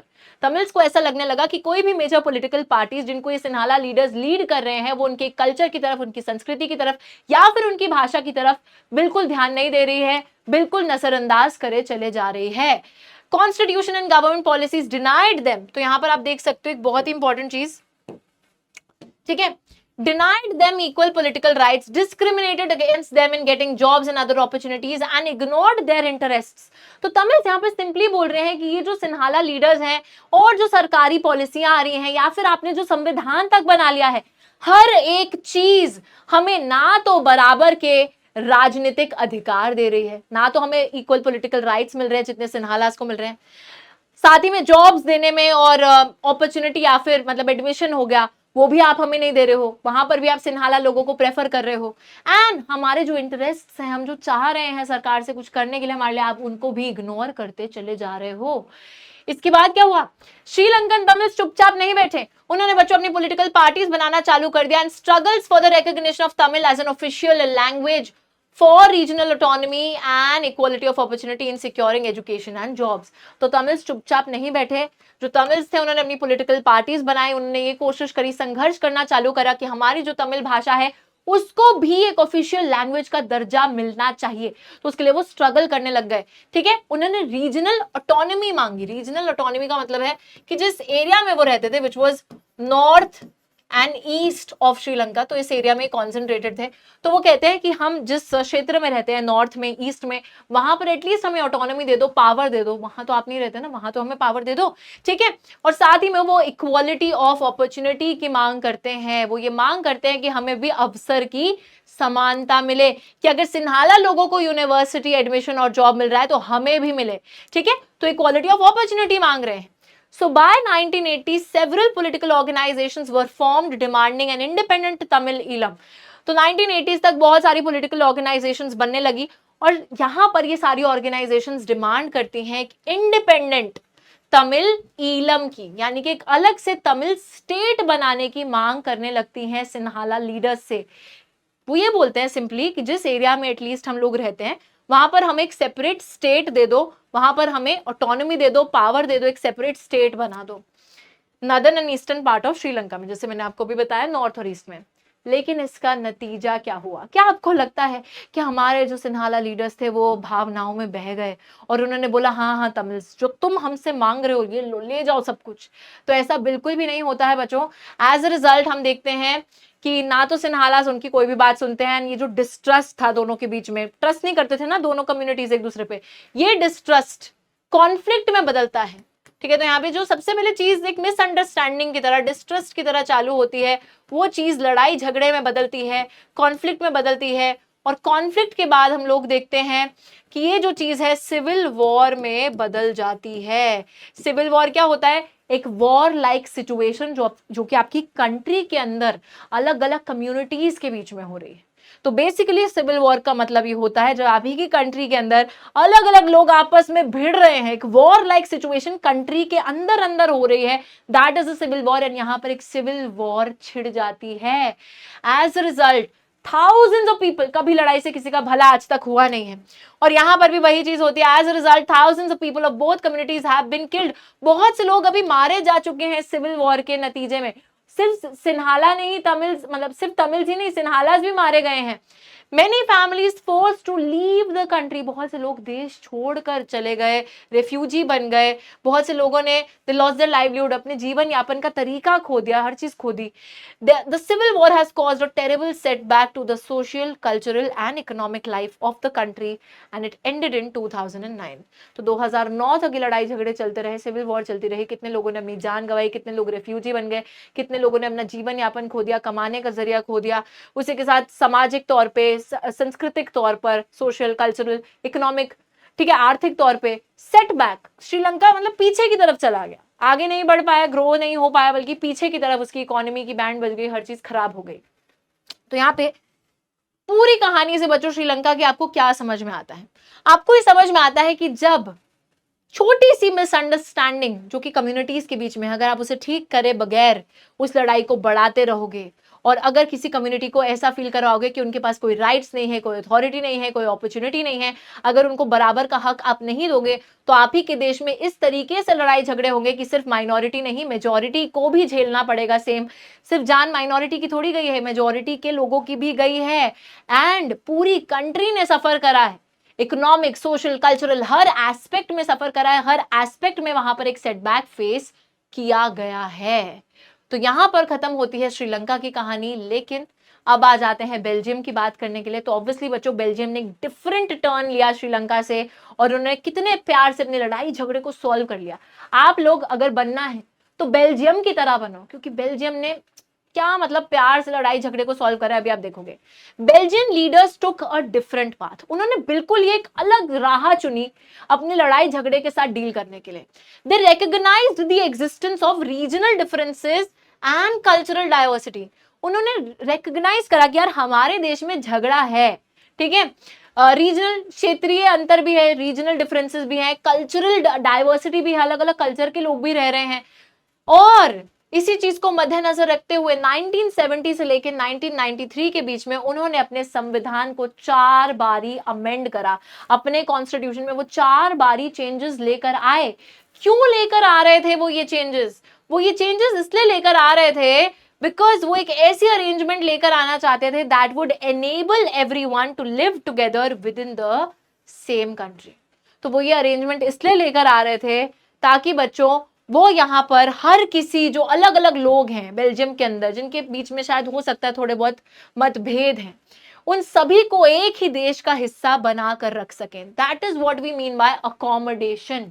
Accommodate करने का ही मतलब ये होता है कि जैसे आपका घर छोटा सा है, आपके घर में आपको पता चलता है कि आपके कुछ रिश्तेदार रुकने आ रहे हैं, तो आप उसी जगह में सबको अकोमोडेट करने की कोशिश करते हो, गद्दे लगा देते हो, है ना, कि चलो बुआ आएंगी, मासी आएंगी, इनको यहीं पर हम सुला देंगे, अकोमोडेट कर देंगे, right? That is what accommodation means, कि आप सभी को एक जगह का हिस्सा बनाकर रख रहे हैं। तो इन लीडर्स ने एक ऐसी ही अरेंजमेंट ये लोग लेकर आते हैं, संविधान को 4 बार अमेंड कर लेकर आते हैं, जहां पर ये कोशिश यही करते हैं कि सारे जो अलग अलग लोग हैं वो अपने ये भेदभाव को भूलकर एक ही कंट्री का हिस्सा बनके खुशी से, प्यार से रहते रहे। ये अरेंजमेंट जो है they worked out is different from any other country and is very very innovative. बाकी किसी और देश ने ऐसी अरेंजमेंट कोई लेके नहीं आया है, बहुत इनोवेटिव है, बहुत क्रिएटिव है, बहुत अच्छी है। Here are some of the elements of the Belgium's power sharing model. अगर बेल्जियम के पावर शेयरिंग मॉडल के बारे में पूछा जाता है या फिर अकोमोडेशन के बारे में पूछा जाता है तो आपको ये लाइन तो लिखनी ही पड़ेगी कि 1970 और 1993 के बीच में 4 बारी कॉन्स्टिट्यूशन अमेंड हुई ताकि एक पावर शेयरिंग अरेंजमेंट को लाया जा सके। अब उस पावर शेयरिंग मॉडल का क्या क्या हिसाब किताब है वो आपको भी बताएंगे, लेकिन वही बात है, रुको जरा, सबर करो, बता रहे हैं, ठीक है? तो बच्चों यहाँ पर अब बेल्जियम तो कर देगा पावर को शेयर और सभी को मजा आने वाला है। किस तरीके से वो पावर को शेयर करते हैं चलिए देखते हैं। Constitution prescribes the number of Dutch speaking, French speaking ministers shall be equal in the central government। अब देखो यहाँ पे लोग क्या करते हैं, सेंटर पे हमें पता है, मतलब देश की अगर हम बात करें तो वहां पर डच स्पीकर्स मेजॉरिटी में थे, फ्रेंच स्पीकर्स माइनॉरिटी में थे, बट स्टिल सेंट्रल लेवल पे दोनों ही कम्युनिटी के मिनिस्टर्स को बराबर दर्जा दिया। डच स्पीकिंग और फ्रेंच स्पीकिंग मिनिस्टर्स बराबर कर दिए सेंटर के लेवल पर। और ये बोला गया, ऐसा मतलब क्यों करा गया, तो उसका रीजन ये दिया गया कि अगर कोई भी नतीजा सेंट्रल लेवल पे लिया जा रहा है तो वो यूनिलैटरली ना लिया जाए। यूनिलैटरली का मतलब होता है अकेले से ना लिया जाए, कि अकेला कोई नतीजा जो है डच स्पीकिंग ले रहे हैं मिनिस्टर्स या अकेला कोई नतीजा फ्रेंच स्पीकिंग ले रहे हैं, तो इस चीज को अवॉइड करने के लिए कि कोई भी नतीजा अगर आ रहा है तो वो दोनों ही समुदाय की सहमति से आ रहा है, दोनों ही कम्युनिटीज उस पर एग्री करेंगे तब जाकर वो डिसीजन आएगा। इसलिए सेंट्रल लेवल पे दोनों के ही मिनिस्टर्स को बराबर नंबर दे दिया, मतलब बराबर ही कर दिया, इक्वल, कि अगर 20 वो रहेंगे तो 20 वो भी रहेंगे। दूसरी चीज करी गई, state governments are not subordinate to the central government. जो स्टेट गवर्नमेंट है, जो आपकी राज्य सरकार है, वो ऐसा नहीं है कि सेंटर जो बोलेगा हाँ जी करके मान लेगी बात, तो ना तो वो उसके नीचे आती है ना तो वो उसकी सबऑर्डिनेट है। स्टेट गवर्नमेंट की अपनी अलग पावर है, सेंट्रल गवर्नमेंट की अपनी अलग पावर है, और बहुत सी पावर सेंटर ने स्टेट को पास ऑन भी करी है बेल्जियम के अंदर, और स्टेट को और भी ज्यादा पावरफुल बनाया है। तीसरी चीज है ब्रुसेल्स, जो कि सबसे एक्यूट टेंशन थी, सबसे ज्यादा जहां पे टेंशन थी, ब्रुसेल्स के अंदर एक सेपरेट गवर्नमेंट को बनाया गया जहां पर भी दोनों ही कम्युनिटीज को बराबर औहदा, बराबर रिप्रेजेंटेशन दी गई है, ठीक है? Both communities have equal representation here as well. तो यार देखो, जब सेंट्रल लेवल पे डच लोगों ने अपना हाथ आगे बढ़ाकर बराबर ही रिप्रेजेंटेशन दी, तो ब्रुसेल्स में भी फ्रेंच लोगों ने हाथ आगे बढ़ाया और इक्वल रिप्रेजेंटेशन दी, कि जितने डच लोग उतने ही फ्रेंच लोग, ठीक है? बहुत ही बढ़िया। उसके बाद apart from the centre and the state, centre और स्टेट तो है ही, 2 लेवल्स पे पावर तो डिवाइडेड है ही, लेकिन उसी के साथ साथ एक और अलग लेवल पे पावर को डिवाइड करा जाता है, which is a third kind of a government. तो हम लोग देखते हैं कि यहां पर एक कम्युनिटी गवर्नमेंट को लाया गया बच्चों। और एक कम्युनिटी गवर्नमेंट का क्या मतलब है? कम्युनिटी गवर्नमेंट है हर अलग कम्युनिटी की अपनी अलग गवर्नमेंट। जो फ्रेंच लोग हैं उनकी अपनी कम्युनिटी गवर्नमेंट, डच लोगों की अपनी कम्युनिटी गवर्नमेंट, और हाँ जी जर्मन लोग जो बेचारे 1% है उनकी भी अपनी अलग कम्युनिटी गवर्नमेंट। इस कम्युनिटी गवर्नमेंट का काम ये है कि जितने भी कल्चरल, एजुकेशनल, और लैंग्वेज रिलेटेड इश्यूज होते हैं, एजुकेशन, कल्चर और लैंग्वेज रिलेटेड जितने भी मुद्दे होंगे उनके साथ ये कम्युनिटी गवर्नमेंट डील करेगी। तो हर कम्युनिटी की स्पेसिफिक कम्युनिटी गवर्नमेंट, वाह क्या बात है। और बच्चों एक बहुत ही इंटरेस्टिंग बात यह है कि ये जो कम्युनिटी गवर्नमेंट का फीचर है, this is unique to Belgium. ऐसी गवर्नमेंट और कहीं पे पाई नहीं जाती है, सिर्फ बेल्जियम में पाई जाती है। तो इतने प्यार से इन्होंने पावर को शेयर करा कि इससे कोई लड़ाई झगड़ा आगे बढ़ा ही नहीं, और दोनों ही कम्युनिटीज, तीनों कम्युनिटीज बेसिकली, जर्मन लोग भी बहुत ही प्यार से रहकर बेल्जियम का हिस्सा बन के रुके रहे। और यहां पर देखिए होता क्या है, you might find the Belgian model very complicated, थोड़ा सा था स्टार्टिंग में लगा था, it Indeed is very complicated even for the people living in Belgium. जो लोग बेल्जियम में रह रहे हैं उनके लिए भी थोड़ा कॉम्प्लिकेटेड है, but these arrangements have worked very well so far. They help to avoid civic strife between the two major communities and a possible division of the country on linguistic lines. तो ये जो arrangement हुआ जिसमें accommodation मिली सभी को, तो ये arrangement काफी बढ़िया तरीके से काम करा है। सारी कम्युनिटीज जो है प्यार से बेल्जियम का हिस्सा बन के रह रही हैं, कोई भी सिविक स्ट्राइफ मतलब कोई भी कॉन्फ्लिक्ट दोनों कम्युनिटीज के बीच में नहीं आई, कोई भी देश का विभाजन नहीं हुआ भाषा के बेसिस पे, ऐसा कुछ भी नहीं हुआ, ठीक है। तो उस हर चीज को हमने अवॉइड करा इस पावर शेयरिंग अरेंजमेंट के through. And when many countries of Europe came together to form the European Union, तो जब यूरोपियन यूनियन ऑर्गेनाइजेशन बनी थी बच्चों, वहां पर ब्रुसेल्स को हेडक्वार्टर्स चूज करा गया था उस यूरोपियन यूनियन का। तो ईयू के हेडक्वार्टर्स ब्रुसेल्स को बनाए गए थे बिकॉज बेल्जियम ने कितना अच्छा पावर शेयरिंग का एग्जाम्पल दुनिया के आगे पेश करा था। वाह, ताली बजनी चाहिए सिर्फ बेल्जियम के लिए, क्योंकि बेल्जियम ने लड़ाई झगड़े को आगे ही नहीं बढ़ने दिया, वहीं पे रोक लो। बेल्जियम से सीखो बच्चों कि जब लाइफ में कोई लड़ाई झगड़ा हो रहा है तो उसको सॉल्व करने की कोशिश करो रादर देन उसको एस्केलेट करने की, क्योंकि अगर आप उसको एस्केलेट करेंगे तो आपका भी श्रीलंका वाला ही हाल होगा, और कहीं ना कहीं दूसरे को तो हार्म पहुंचेगा या आपको खुद को भी पहुंचेगा। तो it's better to end it as soon as the conflict starts, ठीक है ना। अब देखिए यहां पर कुछ पते की बात लिखी है। So what do we learn from these two stories? Moral education class में भी आपका स्वागत है। तो क्या सीखते हो आप बेल्जियम और श्रीलंका की स्टोरी से? कि दोनों ही डेमोक्रेसी थी, ठीक है, both are democracies, yet they deal with the question of power sharing very very differently. लेकिन दोनों ही कंट्रीज ने पावर शेयरिंग का जो सवाल था उसके साथ बहुत डिफरेंट तरीके से डील करा है। बेल्जियम के अंदर leaders have realised that the unity of the country is possible only by respecting the feelings and interests of the different communities and regions. तो बेल्जियम में लीडर्स को ये जागरूकता हुई या उन्होंने ये रियलाइज करा कि कंट्री की जो एकता है, जो यूनिटी है, वो तभी बरकरार रह सकती है जब आप सभी जितनी भी कम्युनिटीज रह रही हैं उनकी फीलिंग्स को, उनके कल्चर को, उनके रीजन को, हर चीज को रिस्पेक्ट करोगे, तभी लोगों को साथ में रख पाओगे। Such a realization resulted in mutually acceptable arrangements for sharing power, but Sri Lanka के अंदर बहुत ही कॉन्ट्रास्टिंग एग्जाम्पल है, बिल्कुल उसका उल्टा है। It shows us that if the majority community wants to force its dominance over others and refuses to share power, it can undermine the unity of the country. तो यहाँ पे वही बोला जा रहा है कि अगर जो मेजोरिटी कम्युनिटी है वो पावर नहीं शेयर करके सिर्फ अपनी डोमिनेंस को एस्टैब्लिश करने की कोशिश करेगी, और अगर उसको लग रहा है कि इससे उसकी जीत होगी, तो ऐसा नहीं होगा। इससे कंट्री की यूनिटी तो टूटेगी ही, साथ ही में आपको भी कहीं ना कहीं उस चीज का प्रकोप जो है झेलना पड़ेगा, जो कि श्रीलंका में हुआ है। ऑलराइट, चलिए अब बच्चों इसी के साथ आ जाते हैं दो रीजंस कि क्यों पावर शेयरिंग डिजायरेबल है। और यहां पे यही सवाल बनता भी है कि list down the two reasons that why power sharing is desirable. दो रीजंस बहुत ही सिंपल से हैं, एक है हमारा मॉरल रीजन, ठीक है, और दूसरा है हमारा प्रूडेंशियल रीजन, ठीक है। एक है मॉरल रीजन, एक है प्रूडेंशियल रीजन। फटाफट से मैं आपको समझाऊंगी, बात समझ में आएगी। सबसे पहले ना मॉरल से पहले मैं प्रूडेंशियल को समझाना चाहती हूँ, बिकॉज ये आपको ज्यादा आसानी से समझ में आएगा। बेसिकली प्रूडेंशियल रीजन बच्चों बात करता है एक प्रूडेंट इंसान की। प्रूडेंट कौन होता है? एक समझदार इंसान, समझदार व्यक्ति। अभी आप लोगों ने जब श्रीलंका और बेल्जियम का एग्जाम्पल पढ़ा तो आपको यह समझ में आया है कि समझदारी इसी में है कि लड़ाई झगड़ा आगे ना बढ़े, इससे पहले ही उसको रोक लिया जाए, क्योंकि हमने यही सीखा है, ठीक है। तो यहाँ पे वही बात करी जाती है कि पावर शेयरिंग इज गुड क्योंकि इससे it helps to reduce the possibility of conflict between the different social groups. तो इससे लड़ाई झगड़ा जो है वो रुक जाता है, इसलिए पावर शेयरिंग अच्छी है। And because conflict leads to violence, political instability, power sharing is a good way to ensure the stability of the political order. तो यहाँ पे बोला गया है कि हमेशा जब लड़ाई होगी, जब कॉन्फ्लिक्ट होगी, कॉन्फ्लिक्ट के आगे चल के अगला स्टेप है वायलेंस। है ना, हिंसा होगी, मारपीट होगी, मारपीट में सबकी जाने जाएंगी, कुछ ना कुछ गलत होगा। और वायलेंस के बाद जो है एक तरीके से हर चीज में वैसे तो इंस्टेबिलिटी आएगी, बट पॉलिटिकल रूप में भी इंस्टेबिलिटी हमको देखने को मिलेगी, अस्थिरता हमको देखने को मिलेगी। तो इस चीज को आगे ही मत बढ़ाओ ना। तो स्टेबिलिटी को मेंटेन करने के लिए, स्थिर रखने के लिए चीजों को, बहुत जरूरी है कि पावर को शेयर करो। तो बेसिकली दो ही चीजें, कॉन्फ्लिक्ट को बढ़ाना नहीं है, स्टेबिलिटी को मेंटेन करना है। दैट इज वाई प्रूडेंट इंसान हमेशा बोलेगा पावर को शेयर करना है।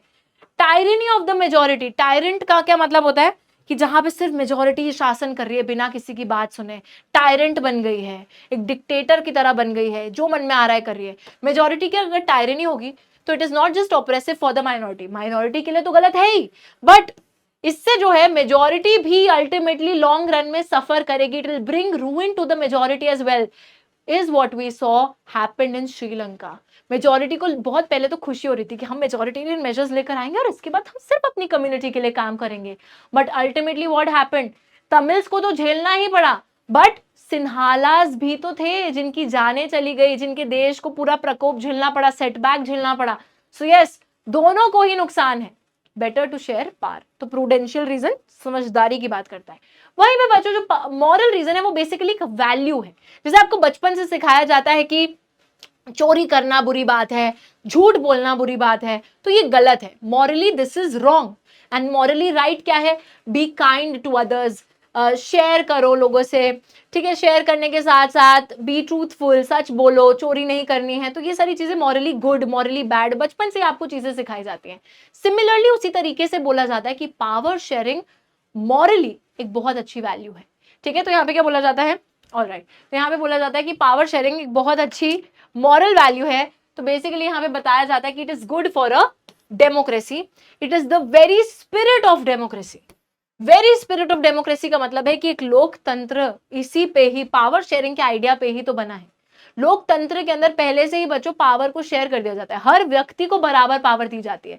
अगर आप सोच के देखो, जैसे पॉलिटिकल राइट्स की अगर मैं बात करूं तो हर एक इंसान, चाहे अमीर हो गरीब हो कुछ भी हो, उसमें कोई भेदभाव नहीं करा जाता है, सभी को पॉलिटिकल इक्वालिटी दी जाती है, सभी को बराबर माना जाता है, सभी को बराबर राइट्स दिए जाते हैं। तो लोकतंत्र जब बना ही शेयरिंग के एटीट्यूड पे है, तो लोकतंत्र की तो वेरी स्पिरिट है ना पावर शेयरिंग, वहां तो पावर शेयर होनी ही चाहिए। Democratic rule involve sharing power with those affected by its exercise and who have to live with its effect. तो डेमोक्रेटिक रूल इसी चीज पे बना है कि जो लोग डेमोक्रेसी की एक्सरसाइज से अफेक्ट हो रहे हैं, जिनको उसके प्रकोप मतलब प्रभाव से जीना है, इफेक्ट्स बेसिकली रिजल्ट के साथ जीना है, यानी कि जो हमारी जनता है उसको बराबर पावर दी जाती है, जनता में सभी को बराबर पावर दी जाती है। People have a right to be consulted, लोगों से कंसल्ट करा जाता है on how they are to be govern, कि आपको कैसे गवर्न करा जाए। लेजिटिमेट गवर्नमेंट जो है, जो बाय लॉ बनी है, वैसी होती है जहां पे citizens through their participation acquire a stake in the system. तो लोग जब हिस्सा ले रहे हैं तो वो एक तरीके से पूरे सिस्टम का भी हिस्सा है। जब लोग डेमोक्रेसी में हिस्सा ले रहे हैं तो they are also part of the country, they are a part of the system, the entire system, everyone has the same rights, everyone has the same power, right. तो उसी चीज पे बनी है जब डेमोक्रेसी, तो ऑब्वियसली डेमोक्रेसी का very मतलब it is the very spirit of democracy to share power among everyone, alright, सभी को बराबर पावर देना।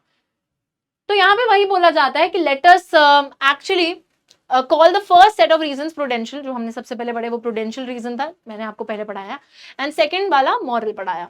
तो why prudential reason stress that power sharing will bring out better outcome. तो प्रूडेंशियल रीजन इस बात पे स्ट्रेस देता है कि अगर आप पावर को शेयर करोगे तो उससे लड़ाई झगड़ा अवॉइड होगा, स्टेबिलिटी मेंटेन हो सकती है, बल्कि moral reason emphasise the very act of power sharing as valuable. लेकिन जो मॉरल रीजन है वो बोलता है कि पावर शेयरिंग ही बहुत वैल्यूएबल है, वही सही चीज है करने की, बाकी सब गलत है। जब आप पावर नहीं शेयर करें तो वो गलत है, पावर शेयरिंग अच्छी चीज है, मॉरली गुड है, ठीक है।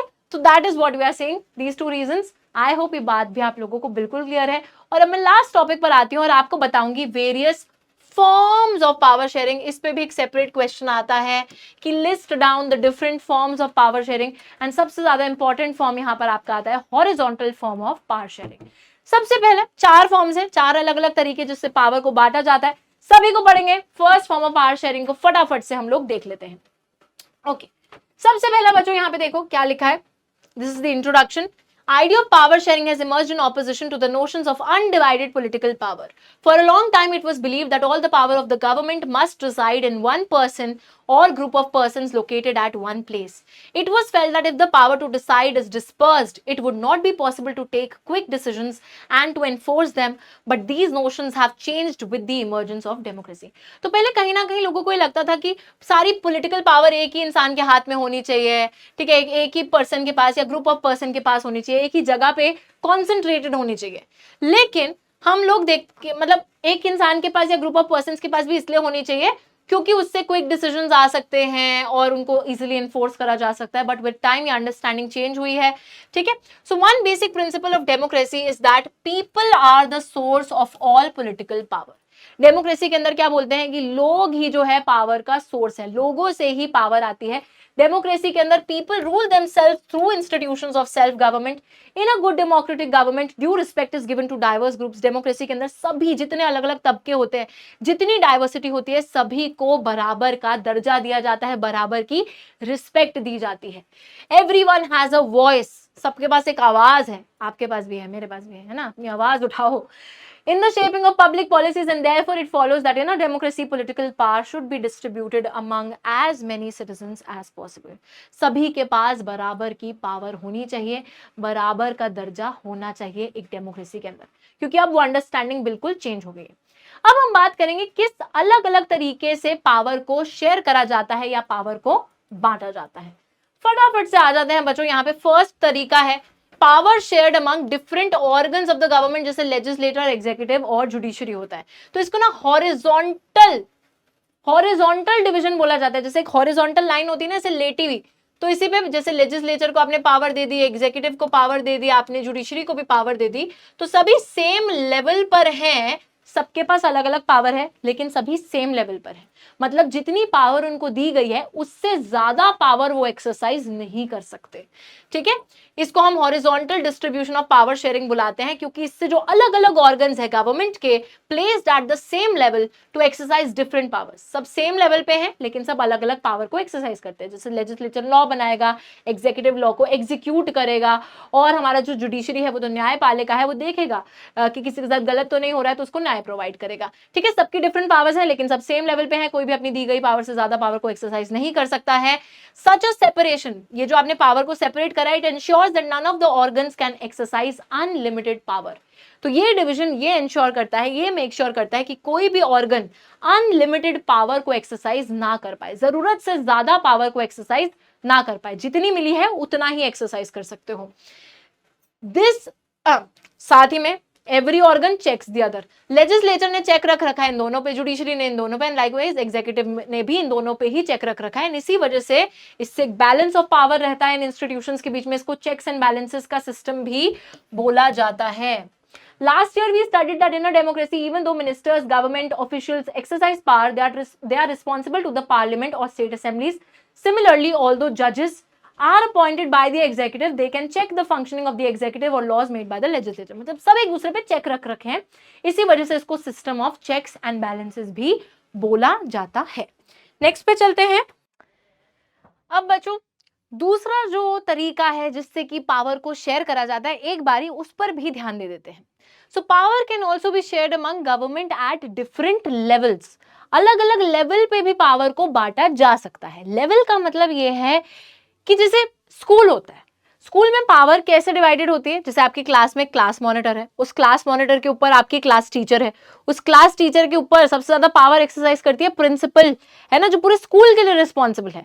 तो स्कूल के लिए रिस्पॉन्सिबल है प्रिंसिपल, क्लास टीचर सिर्फ अपनी क्लास तक, और स्कूल मॉनिटर जो है वो सिर्फ बच्चों तक। तो उस तरीके से पावर को डिवाइड करा जाता है अलग अलग लेवल्स पे। अब ये स्कूल नहीं है, ये है देश, और देश में अलग अलग लेवल्स पे पावर को कैसे डिवाइड करा जाता है। जैसे कि आप सेंट्रल गवर्नमेंट को पावर दे देते हैं, फिर नीचे लेवल पे स्टेट गवर्नमेंट आ जाती है जो सिर्फ एक स्टेट के लिए रिस्पॉन्सिबल होती है, फिर लोकल गवर्नमेंट आ जाती है जिससे हमारे पंचायती राज इंस्टीट्यूशंस हो गए, ठीक है। तो इस तरीके से आपने अलग अलग लेवल्स पे पावर को बांट दिया, बेसिकली उसकी बात हो रही है। So power can be shared among government at different levels, ठीक है। अलग अलग लेवल पे भी आप पावर को बांट सकते हैं।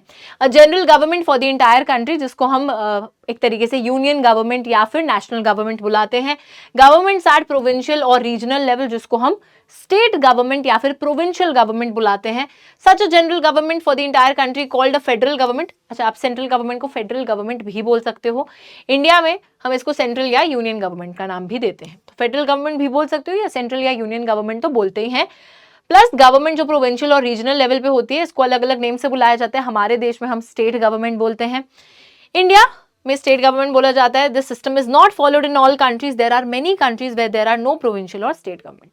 जरूरी नहीं है कि हर देश के अंदर ये स्टेट गवर्नमेंट या फिर प्रोविंशियल गवर्नमेंट एग्जिस्ट भी करें, but in those countries like ours where there are different levels of government, the constitution clearly lays down the powers of the different levels of the government. This is what they did in Belgium, but this was refused in Sri Lanka. देखिए बच्चों, बड़ी simple सी चीज है, जिस देश में power को अलग अलग लेवल्स पे बांटा जा रहा है उसको फेडरल सिस्टम बुलाते हैं। क्या बुलाते हैं उसको हम लोग फेडरल सिस्टम बुलाते हैं। और जिस देश में नहीं बांटा जा रहा, जहां पर सिर्फ पावर एक ही लेवल के पास कॉन्सेंट्रेटेड है, उसको हम लोग यूनिटरी सिस्टम बुलाते हैं। क्या बुलाते हैं? यूनिटरी सिस्टम, जहां पर पावर सिर्फ एक यूनिट के पास यानी कि सिर्फ एक लेवल पे ही कॉन्सेंट्रेटेड है। जैसे श्रीलंका में थी, वहां पे सारी पावर सेंट्रल गवर्नमेंट के पास थी और कहीं पर भी पावर को डिवाइड नहीं करा गया था। लेकिन बेल्जियम में हमने देखा था कि पावर को सेंट्रल को भी दिया गया था, स्टेट को भी दिया गया था, है ना। बोला गया था कि state is not subordinate to the centre. साथ ही में एक अलग टाइप की कम्युनिटी गवर्नमेंट तक बना दी गई थी। और इंडिया के अंदर भी हमें यही फेडरलिज्म देखने को मिलता है, यही फेडरल गवर्नमेंट देखने को मिलती है, जहां पे सेंटर भी है, स्टेट भी है, लोकल गवर्नमेंट भी है, तो अलग अलग लेवल्स पे पावर डिवाइडेड है, ठीक है। और जहां से एक के पास है वो है यूनिटरी। तो श्रीलंका में यूनिटरी फॉर्म था, बेल्जियम में फेडरल फॉर्म था और इंडिया में भी फेडरल फॉर्म है। Now the same principle can be extended to levels of government lower than the state government such as municipalities and panchayats, जैसे जो हमारे इंडिया में लोकल गवर्नमेंट है। Let us call division of power involving higher and lower levels of government a vertical division of power। तो इसको क्या बोला जाता है? इसको एक वर्टिकल डिवीजन ऑफ पावर बोला जाता है। वर्टिकल डिवीजन का मतलब है कि अब जो है पावर को एक वर्टिकल लाइन पे आप लोग बांट रहे हैं। वर्टिकल लाइन का मतलब है हमारी जो ऐसी वाली लाइन होती है। अब ये वर्टिकल लाइन जो है इसमें अलग अलग लेवल्स पे पावर बटी है, जैसे सेंट्रल लेवल है, हमारा स्टेट लेवल है, लोकल लेवल है, तो अलग अलग लेवल्स पे आपने बांट दिया। हर लेवल के पास एक अलग ज्यूरिसडिक्शन है। सेंटर के अंडर पूरा देश आ रहा है, स्टेट के अंडर सिर्फ एक स्टेट आ रहा है और लोकल लेवल और उससे भी कम हो गया, ठीक है। तो यहाँ पे सबके पास बराबर पावर नहीं है। सेंटर के पास डेफिनेटली ज्यादा है क्योंकि उसके अंदर पूरा देश है, स्टेट के पास अपने स्टेट तक है, लोकल लेवल के पास अपने लोकल लेवल तक लिमिटेड पावर है। तो उस तरीके से यहाँ पे अलग अलग पावर्स को ये लोग अलग लेवल पर एक्सरसाइज कर रहे हैं, सब सेम लेवल पे नहीं आते, जो कि हमने लास्ट पावर शेयरिंग के उसमें पढ़ा था, हॉरिजॉन्टल लेवल पे पढ़ा था। वहां पे सबके पास बराबर पावर है, यहाँ पे बराबर नहीं है, सब अलग अलग लेवल पे। जैसे स्कूल में प्रिंसिपल के पास सबसे ज्यादा पावर है, टीचर के पास उससे कम है, मॉनिटर के पास उससे भी कम है। तो उस तरीके का ये डिवीजन होता है जिसको हम वर्टिकल डिवीजन ऑफ पावर भी बोलते हैं, या फिर फेडरल डिवीजन ऑफ पावर भी इसको बोला जाता है। क्या बोला जाता है? फेडरलिज्म भी इसको बोल देते हैं, या फिर फेडरल डिवीजन ऑफ पावर भी इसको हम लोग बोल देते हैं, ठीक है। जो आप अगला चैप्टर पढ़ेंगे सिविक्स का क्लास 10th में, पूरा चैप्टर फेडरलिज्म के ऊपर है, तो उसमें हम इस कॉन्सेप्ट को बिल्कुल डिटेल में पढ़ेंगे और आपको और अच्छे से समझाएंगे कि किस तरीके से कॉन्स्टिट्यूशन क्लियरली बताता है कि अलग अलग लेवल्स की क्या पावर्स हैं। कॉन्स्टिट्यूशन में लिखा होता है एग्जैक्टली कि सेंटर क्या करेगी, स्टेट क्या करेगी, हर चीज स्पेसिफाई करी गई होती है। वो हम अगले चैप्टर में और डिटेल में पढ़ेंगे, अभी के लिए इतना ही समझना जरूरी है। नेक्स्ट आता है बच्चों पावर शेयरिंग का एक और एग्जांपल, जहां पे पावर को अलग अलग सोशल और लिंग्विस्टिक ग्रुप्स में बांट दिया जाता है। देखो यहाँ पे हम पढ़ेंगे डिफरेंट सोशल ग्रुप्स में बांटना पावर को, ठीक है। अब सोशल ग्रुप्स क्या होते हैं? समाज में अलग अलग तबके जो मौजूद हैं आपके। अब अलग अलग तबके हो सकते हैं, अलग अलग धर्म के लोग, अलग अलग भाषा बोलने वाले लोग, अलग अलग कल्चर को प्रैक्टिस करने वाले लोग, अलग अलग रीजन के लोग। तो उन सभी लोगों के बीच में जब आप पावर को डिवाइड कर रहे हो, that is another form of power sharing. जैसे कि इसके दो एग्जांपल्स हम लोग लेंगे। एक हमने देखा था बेल्जियम के अंदर। बेल्जियम के अंदर हमने कौन सा एग्जाम्पल देखा था? The example of community government, ठीक है। हमने कम्युनिटी गवर्नमेंट को देखा था। कम्युनिटी गवर्नमेंट कैसी गवर्नमेंट थी? हर एक लैंग्वेज कम्युनिटी ने अपनी अपनी कम्युनिटी गवर्नमेंट बनाई थी और इस तरीके से हर लिंग्विस्टिक ग्रुप को पावर बांट दी गई थी, हर लिंग्विस्टिक ग्रुप को बराबर पावर, ठीक है। उसी के साथ अगर हम इंडिया में देखें, इंडिया में बच्चों जो सिस्टम है, कौन सा system? System of reserved constituency, ठीक है। रिजर्व्ड कॉन्स्टिट्यूएंसी का जो सिस्टम है, जहां पर हम लोग बोलते हैं कि एससीज एसटीज को हम लोग एक तरीके से उनके लिए कॉन्स्टिट्यूएंसी में रिजर्वेशन कर रहे हैं, हर एक कास्ट ग्रुप को बराबर अवसर देने के लिए हमने ये रिजर्वेशन बनाई है, ताकि हर एक सोशल ग्रुप को, किसी को भी एलिनेटेड फील ना हो, सभी को लगे कि यस हमारे लिए, क्योंकि हमारी एक हिस्ट्री रही है कि हम लोग बाकी एक तरीके से कास्ट ग्रुप्स के नीचे रहे हैं, यहाँ हमारे साथ डिस्क्रिमिनेशन हुआ है, तो अब हमें बराबर का दर्जा दिया जाए, इसलिए ये रिजर्व्ड कॉन्स्टिट्यूएंसी का सिस्टम इंडिया में मौजूद है। तो इन कुछ तरीकों से हमें पता चल रहा है कि एक और तरीका जिससे पावर शेयर होती है वो है among the different social groups. जैसे कि बेल्जियम के अंदर अलग अलग लिंग्विस्टिक ग्रुप्स में कम्युनिटी गवर्नमेंट के थ्रू पावर को बांटा था, और इंडिया में अलग अलग कास्ट ग्रुप्स के बीच में रिजर्व्ड कॉन्स्टिट्यूएंसी के प्रिंसिपल के थ्रू हमारे जो है पावर को बांटा गया है। तो यहाँ वही लिखा है, community government in Belgium good example of this arrangement, and in some countries कुछ कॉन्स्टिट्यूशनल लीगल अरेंजमेंट्स करे जाते हैं whereby socially weaker sections, जैसे महिलाओं को रिजर्वेशन देना, या फिर वो तो एक जेंडर के बेसिस पे हो गया, फिर कास्ट के बेसिस पे हो गया कि आपने एससीज एसटीज ओबीसीज को जो है रिजर्वेशन दे दी, तो वो एक तरीके से जो वीकर सेक्शंस हैं उनको आप रिजर्वेशन दे रहे हो ताकि वो भी सभी के बाकी लोगों के बराबर आ सके। ठीक है। Now, whereby socially weaker sections, women are represented in the legislatures and the administration. Last year, we studied the system of reserved constituencies in assemblies and parliament of our country. This type of arrangement is meant to give space in the government and administration to diverse social groups who feel alienated from the government. This method is used to give minority community a fair share in power. तो जो भी minorities हैं उनको ऐसा alienated feel ना हो, उनको ये ना लगे कि सरकार हमारे लिए कुछ कर नहीं रही, या फिर obviously उनको कुछ special provisions की ज़रूरत है जिसकी वजह से समाज में वो कहीं ना कहीं पीछे रह गए हैं, पीछे छूट गए हैं, तो उनको कुछ स्पेशल चीज़ों की ज़रूरत है। तो अगर गवर्नमेंट उनको वो स्पेशल चीज़ नहीं देगी तो उन्हें लगेगा कि कहीं ना कहीं गवर्नमेंट बाकी लोगों की सुन रही है, बाकी लोगों की मान रही है, हमारे लिए कुछ कर नहीं रही। इस वजह से गवर्नमेंट यहाँ पर उनको भी एक तरीके से, ताकि उनको एलिनेटेड ना लगे, उनको भी एक बराबर शेयर देती है पावर में, उनके साथ भी पावर को शेयर किया जाता है माइनॉरिटीज के साथ में, जो कि श्रीलंका में बिल्कुल भी नहीं हुआ। और last form of power sharing आता है, देखो यहाँ पर ना हम जरा थोड़ा हाईलाइटर ले लेते हैं और इससे हाईलाइट करते चले जाते हैं। Power sharing can be seen between political parties, ओहो, प्रेशर ग्रुप्स, तो political parties, pressure groups, movements, इन सब के बीच में भी last form of power sharing ये भी है, इनके बीच में भी पावर को बांटा जाता है। In a democracy, citizens must have the freedom to choose among the various contenders for power, and in contemporary democracies, this takes the form of competition among different parties. Such competition ensures that power does not remain in one hand, and in the long run, power is shared among different political parties that represent different ideologies and social groups.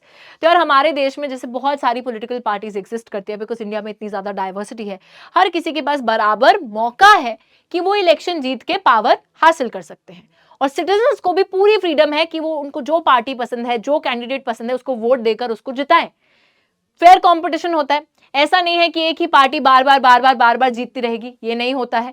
ठीक है, लोगों का mood बदलता है, लोग जो है कभी कभी हो सकता है कि कांग्रेस की आइडियोलॉजी से प्रभावित है, कभी कभी हो सकता है बीजेपी की आइडियोलॉजी से प्रभावित हो जाए, तो ऐसे करके लोगों का मूड भी चेंज होता है, हालात को देखते हुए, देश को देखते हुए, कैसे चीजें, कौन सी पार्टी किस तरीके से कर रही है, उस चीज को देखते हुए लोगों के मूड स्विंग नहीं बोलूंगी, लोगों का मूड जो है हालात और चीजों को देख के बदलता है, और लोग जो है अपने, एक बारी मैंने, जरूरी नहीं है ना कि किसी को चुन लिया तो अगली बारी भी मैं उसी को ही चुनती जाऊंगी उम्र भर। एक बारी किसी को चुना, नेक्स्ट इलेक्शंस में हो सकता है कि I will choose somebody else, जो काम करेगा, जो काम नहीं करेगा उस हिसाब से। तो यहाँ पे वही बात हो रही है कि कंपटीशन होता है, इसी कंपटीशन की वजह से ये इंश्योर होता है कि कभी भी किसी एक इंसान के हाथ में या किसी एक पार्टी के हाथ में पावर नहीं रहेगी, है ना। और लॉन्ग रन में पावर जो है डिफरेंट पार्टीज के बीच में शेयर होती है, जो कि अलग अलग आइडियोलॉजीज, अलग अलग ग्रुप्स को बिलोंग करते हैं। Sometimes this kind of sharing can be direct when two or more parties form an alliance to contest elections. If their alliance is elected, they form a coalition government and thus share power. देखो, अब यहां पर ना दो चीजें हैं जिसमें बच्चे को बहुत ही ज्यादा दिक्कत आती है, मैं उन दोनों ही चीजों की बात करूंगी। एक होता है अलायंस, एक होता है कोalition, और दोनों ही तरीके से बहुत सारी पॉलिटिकल पार्टीज पावर को शेयर कर रही हैं। अलायंस और कोalition में डिफरेंस क्या है बच्चों, मैं आपको समझाती हूँ। अलायंस होता है प्री फॉर्म्ड ग्रुप। सपोज मैंने और मेरे 2-3 दोस्तों ने मिलकर एक ग्रुप बना लिया कि यार अब हम मिलकर इलेक्शन लड़ेंगे, ठीक है, मिलकर लड़ेंगे तो तू भी जो पॉपुलर है मैं भी पॉपुलर हूं, तेरे थोड़े वोट्स भी आएंगे, तेरे भी थोड़े वोट्स आएंगे, तो हमें मिलकर थोड़े ज्यादा वोट्स मिलेंगे। तो अलायंस इज दैट कि इलेक्शन से पहले ही पार्टीज एक ग्रुप फॉर्म करती हैं ताकि सबके वोट थोड़े थोड़े थोड़े करके इकट्ठा हो जाए और सबके एज अ कलेक्टिव जो वोट्स मिले वो ज्यादा मिले उन्हें। तो अलायंस है, जैसे कि हमारे देश में यूपीए का अलायंस है, हमारे देश में एनडीए का अलायंस है। अभी फिलहाल पावर में कौन सा अलायंस सिस्टम है आप लोग मेरे को कमेंट्स में जरूर बताएंगे। ठीक है, तो ये सारी जितने भी अलायंसेस हैं ये ऑलरेडी प्री फॉर्म्ड ग्रुप्स हैं, ये इलेक्शन में लड़ते ही ऐसे हैं कि ये पूरा अलायंस लड़ रहा है, तो सभी के जो वोट्स हैं वो इकट्ठे हो जाते हैं और फिर जो है रिजल्ट आता है। प्री फॉर्म्ड हो गया अलायंस। लेकिन कोalition होता है गठबंधन की सरकारें जब बनती हैं। अभी इलेक्शन हो गए, किसी को सपोज मेजोरिटी मिली ही नहीं, फिर हो सकता है ना कि आप क्या करो, आप दूसरी पार्टीज को अप्रोच करो कि यार तुम्हें 4 सीटें मिली हैं, आ जाओ तुम भी हमारे साथ मिल जाओ, या फिर आपको 3 सीटें मिली आप भी हमारे साथ मिल जाओ। ठीक है, तो जब आप बाकी पार्टीज के साथ अलाइन करते हो आफ्टर द रिजल्ट कि अब हमें जीतने के लिए आपका थोड़ा समर्थन चाहिए, समर्थन लेने के लिए, ठीक है, तो गठबंधन की सरकार जो बनती है उसको कोalition बोला जाता है। तो ये होता है आफ्टर इलेक्शन। बिफोर इलेक्शन जो ग्रुप बन रखा है वो अलायंस, आफ्टर इलेक्शन पावर में आने के लिए जो ग्रुप बनता है वो होता है कोalition, जिसको हम गठबंधन की सरकार बोलते हैं। ठीक है, तो ये डिफरेंस होता है। तो इस चीज के थ्रू, दोनों ही अलायंसेस और कोalition के थ्रू हमें ये पता है कि बहुत सारी पार्टीज के बीच में पावर को शेयर किया जा रहा है। अभी भी एट प्रेजेंट हमारे देश में एक अलायंस ही रूल कर रही है, और वो अलायंस जो है उसमें बहुत, एक पार्टी नहीं है, एक मेजर पार्टी है, बहुत सारी पार्टीज उनके साथ भी हैं, और वो सभी पार्टीज को एक तरीके से नेशनल लेवल पर रिप्रेजेंटेशन मिल रखा है। तो there is no single party, बल्कि a lot of parties are ruling our country at the same time. उसी सेम तरीके से कोalition की भी जब गवर्नमेंट बनती है, जब बहुत सारी पार्टीज मिलकर सरकार बनाती हैं, तो तब भी एक तरीके से एक पार्टी नहीं बल्कि बहुत सारे लोगों को रिप्रेजेंटेशन मिलता है एट द नेशनल लेवल या स्टेट लेवल, जहां पर भी वो गठबंधन की सरकार बना रहे हैं।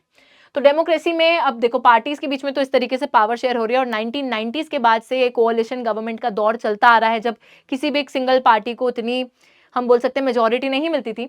उसके बाद हम देखते हैं कि डेमोक्रेसी में इंटरेस्ट ग्रुप्स भी होते हैं, जैसे कि traders, businessman, industrialist, farmers, industrial workers, जो एक ही पेशे के लोग होते हैं।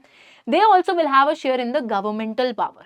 इनके पास भी सरकारी पावर में हिस्सेदारी होती है, इधर through participation in governmental committees और bringing influence on the decision making process.